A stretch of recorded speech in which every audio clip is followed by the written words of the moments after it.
we've got the stars of the show here tonight.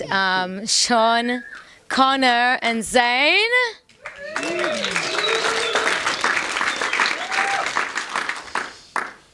Three lovely boys. So what do you think about the film? What's your first thought when you saw it? Well, you know, it was a long film for Kai to put together. You know, it was probably 2 years plus in the making, and I'm just stoked to have a small section in it and get a few clips because it's probably the first, you know, real full-length stand-up paddle movie. And, you know, to all the kids out there, you know, I remember growing up watching surf movies, aspiring to be like a lot of the pro surfers that I grew up watching. And so I just hope that it inspires a lot of the Groms to go out there and charge and push the limits. Oh, totally catching those waves. Jeremy? We're on. Yeah, right? Yeah. Yeah. What are your thoughts? Yeah, just like Zane said, you know, it took a few years of filming, and actually some of those clips were way back. So, you know, we've been filming our whole lives just in the water having fun, and to actually see it on, you know, a screen, this is actually my third, fourth time now, but to see it on the screen is it's pretty amazing, and you always get psyched up and want to go surf or, you know, get out there and just go paddle, and I hope that did that for all you guys. That's exactly what it did for me. I want to go out surfing right now and just go get some more.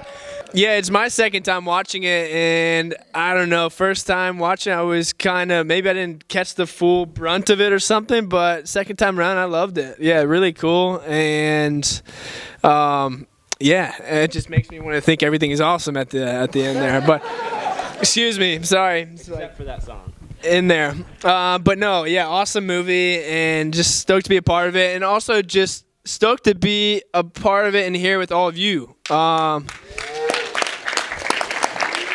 Yeah, just stoked to be a part with you guys. I think Karen was saying at the start, just, I don't know, we're sitting up at the back and you're talking individually to people, and it's just how much of kind of a community that is here of stand-up paddlers, and we see that. We travel all over the world and we get to see kind of these small communities, and here is such a vibrant one, and it's really awesome to be a part of. So kudos to you guys, you know, stand-up paddling. Thank you for showing love and doing it. Go New Zealand! We've got the opportunity to ask a few questions, so I hope you guys have got it ready. Who wants to be the first? When you go to those big ledgy kind of breaks, you know, like Shipsterns Bluff, and have you ever thought about going down a train? You know, seen that one in Tasmania? It's like just a big ugly hole. This is the question. Have you guys? Yeah. He's the madman of all of us. Well, yeah, big waves are a lot of fun. But when you mention, you know, slabs, like a wave like Shipsterns or Chopu, you know, it's a whole nother beast. And for me, I've always been passionate about surfing big waves, and I just love the feeling, the heart pumping, and seeing a big wave in front of you and just charging down it like a big mountain. But, you know, there's waves like Jaws right there. Most of those clips that we saw in that movie, it's right in our backyard for Connor and I.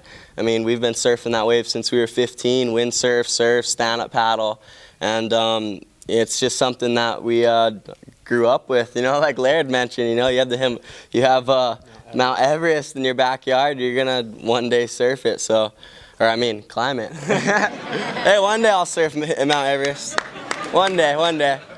But yeah, Shipsterns is a wave that I haven't got yet. I really hope to one day get down to Shipsterns. This year I got to surf Mavericks, so got to put Mavericks on the list, and of course Jaws, Chopu, like Sean mentioned, but there's so many waves out there. Nazare too is another one of the big ones, Todos Santos. But yeah, definitely those are all on the list of places to surf. Thanks, Zane. That was very detailed. Who's next? Yeah, have you been to Raglan or Peter? Big massive surf, like awesome waves. No, this is all our first times here in New Zealand. We're actually based in Pia, so we've been surfing there pretty much every day. Yeah. But yeah, we haven't made it. Yeah, exactly. We haven't made it down that way yet. But I saw it today. We ran down there. Yeah, we would be super stoked to check it out and touch some more spots around New Zealand. It's such a beautiful country.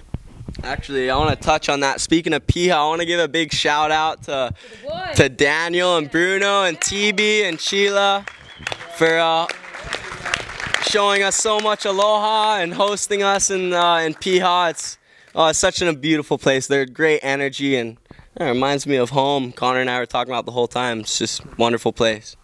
Have any of you guys ever been airlifted off a wave, or what's your worst kind of injury? Worst injury from surfing, I mean, it's just, you know, just like that, you know, I mean, smashed on the reef, or, you know, being held under, or having the board and fin, you know, especially out at Jaws, all our fins are custom made, and they're a lot stronger and way narrower and thinner than normal, and those things are like knives, so that's very easy to happen. And at the end of the clip, or the movie, the clip of me sliding down the face, I actually had the board come straight into my chest, and if I didn't have like an impact and life jacket, I don't even know what could have happened. It sliced me through all of that material, so it's definitely pretty easy to happen. And I mean, we all have scars and injuries to show all of these different places around the world. It's because you're going so fast. You're going at way higher speed level than a normal wave. You know, you have a 15-foot plus 20-foot, you know, even bigger 30-foot, and it's just like a hill. If you go down a little bunny hill, you're not going to go that fast. But if you're going down a huge steep hill, you're going to go a lot faster, and you need better wheels, better trucks, and in this case, better boards, fins. That, I don't know the technical, that I'd leave that to the fin guys. Well, a big reason you have different fins for big wave surfing is because, like Connor said, you have high speed, so you actually use smaller fins and a lot stiffer fins, because there's a lot more pressure on the rails when you're burying a rail. It's at speeds like that, so you need something a little smaller, because at speeds like that you don't need that much fin. It lifts. You want to be stuck to the wave. With the smaller fin, you're not lifting as much. And the reason a lot of the fins are so stiff, which is actually dangerous, you know, sharp and stiff, is because there's so much pressure on those rails at high speed turns.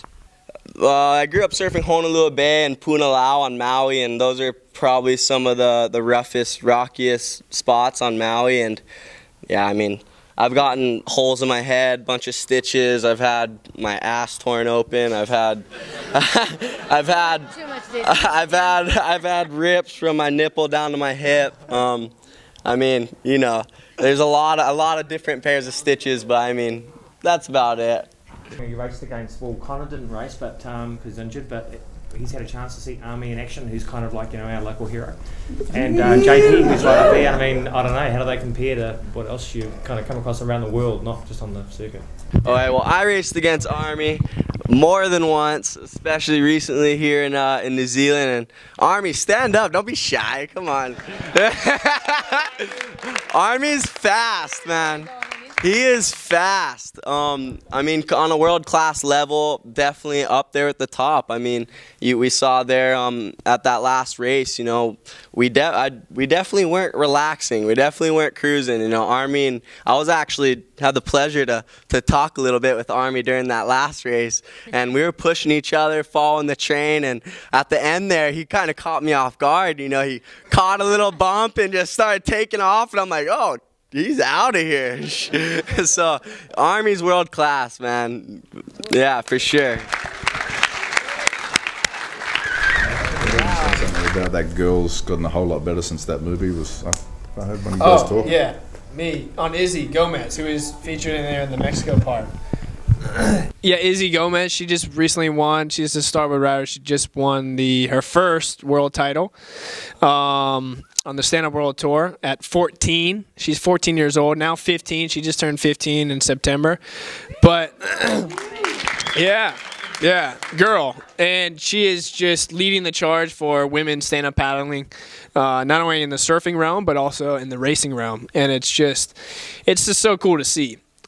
Just the level, and as I think I was talking with Ollie about it up top, is just the progression level of stand-up paddling, just how much it's just increasing more and more from one month to the next and from one event to the next. It's just the level is just rising so quick. And yes, girls like Izzy are just leading the charge, and especially in the women's side of things. So it's just so cool to see, and not only you know, her and the women's side, but just the youth, you know, youth. I know Ollie's up there. Ollie, what's your age? I don't even know Ollie's age right now.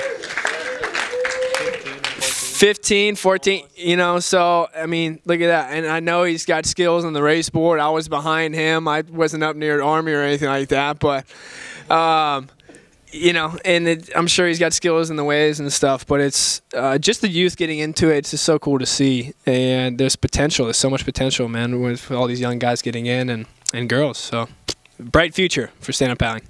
Actually, I want to touch on that one because actually it's amazing to see the kids getting into the sport, because you look at the world tour for surfing and racing right now in stand-up paddling, everyone's under 23, Kai Lenny being the oldest. I mean, Izzy Gomez, 14 years old. I'm sorry, 25. Sean being the oldest. Sean being the oldest.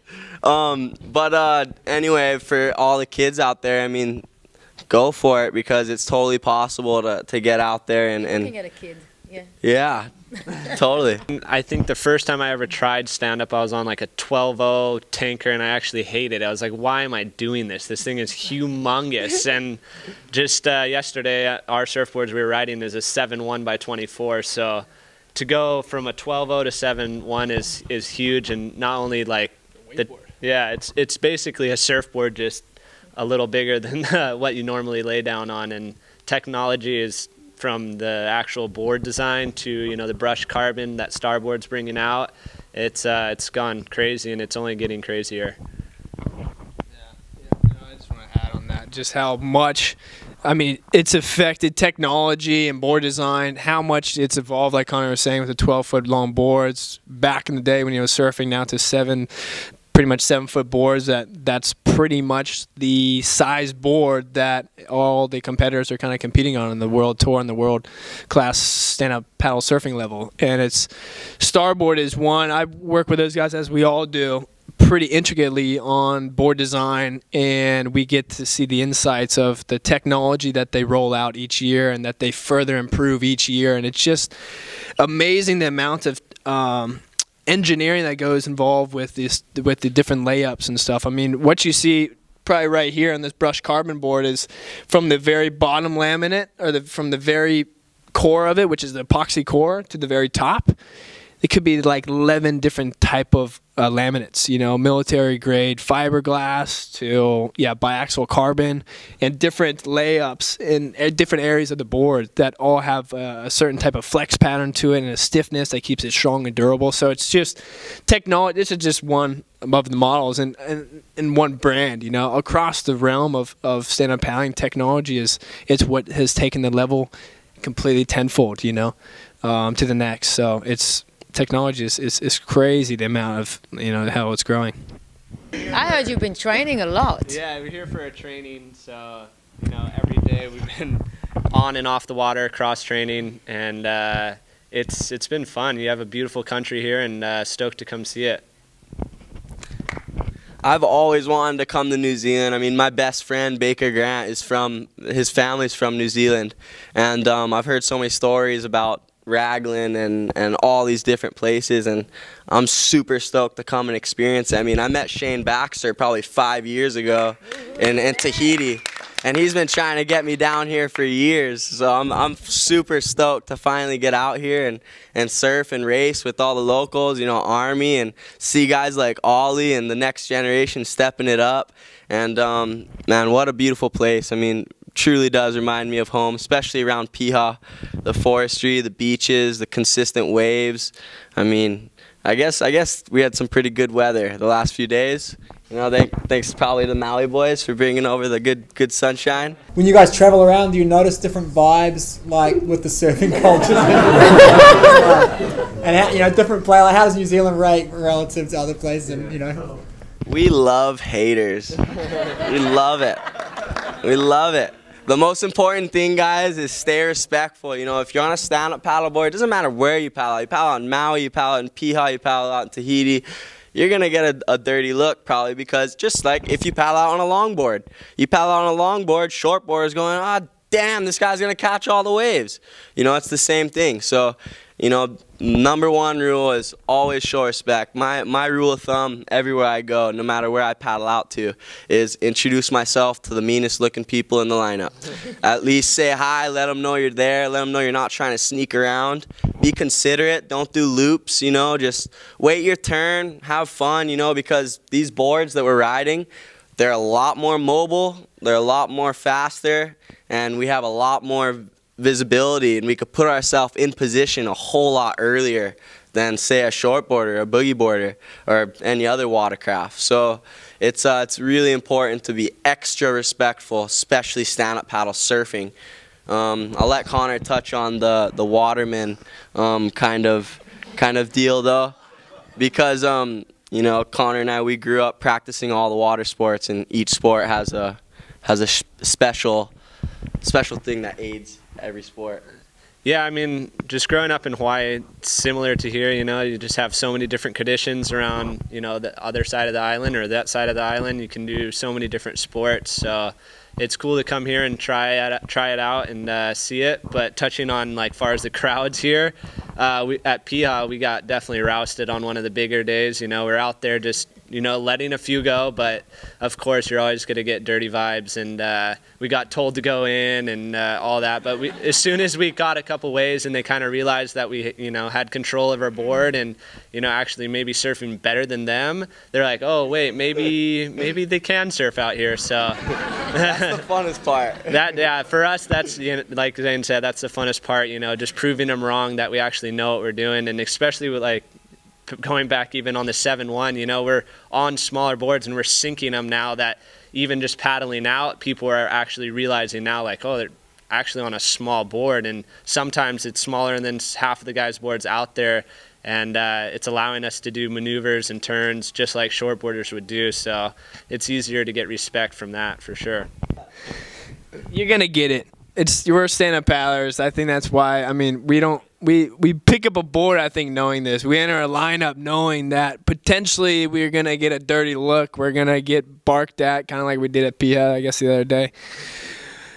It comes with it. And I think with that, it's what builds you. What builds you and your character, you know, and how you react to that type of negativity. And I know it, you know, I come from a surfing background. I grew up as a surfer, a traditional surfer. I grew up in Florida. I was kind of a professional pro-am surfer.